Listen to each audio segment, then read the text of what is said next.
দেশের বিভিন্ন জায়গার আরো কিছু খবর নিয়ে এবারে দেখুন একটি ডেস্ক রিপোর্ট। বিএনপির যুগ্ম মহাসচিব হাবিবুন নবী খান সোহেল সহ কারাগারে আটক সারা দেশের দলের নেতাকর্মীদের মুক্তির দাবিতে লালমনিরহাটে মানববন্ধন করেছে জেলা বিএনপি।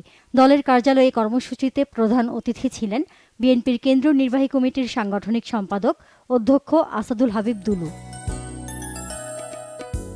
মানিকগঞ্জের সিংগাইরে সর্বজনীন পেনশন স্কিম শীর্ষক অবহিতকরণ ও উদ্বুদ্ধকরণ সভা হয়েছে।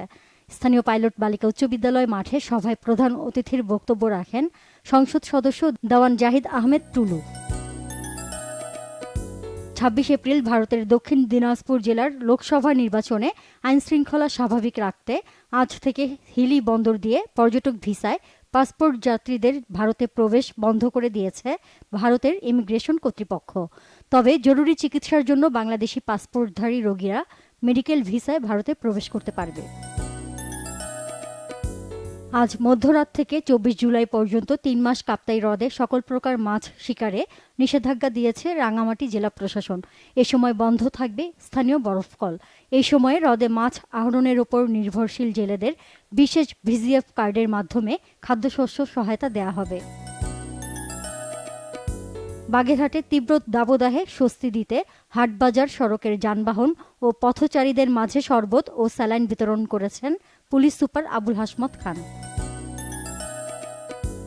সাতক্ষীরায় কলারোয়া উপজেলা পরিষদ নির্বাচনে চেয়ারম্যান প্রার্থী অস্ট্রেলিয়ান প্রবাসী আলতাফ হোসেন লালটুর পক্ষে শোভাযাত্রা ও গণসমাবেশ হয়েছে। এতে সভাপতিত্ব করেন জেলা আওয়ামী লীগের উপদেষ্টা সাজিদুর রহমান খান মজনু চৌধুরী।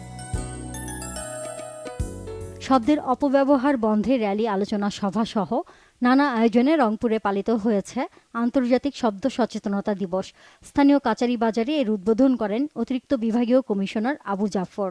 এদিকে কুড়িগ্রামে দিবসটি উপলক্ষে আলোচনা সভায় বক্তব্য রাখেন জেলা প্রশাসক মোহাম্মদ সাইদুল আরিফ, অতিরিক্ত পুলিশ সুপার মোহাম্মদ রুহুল আমিন সহ অন্যরা।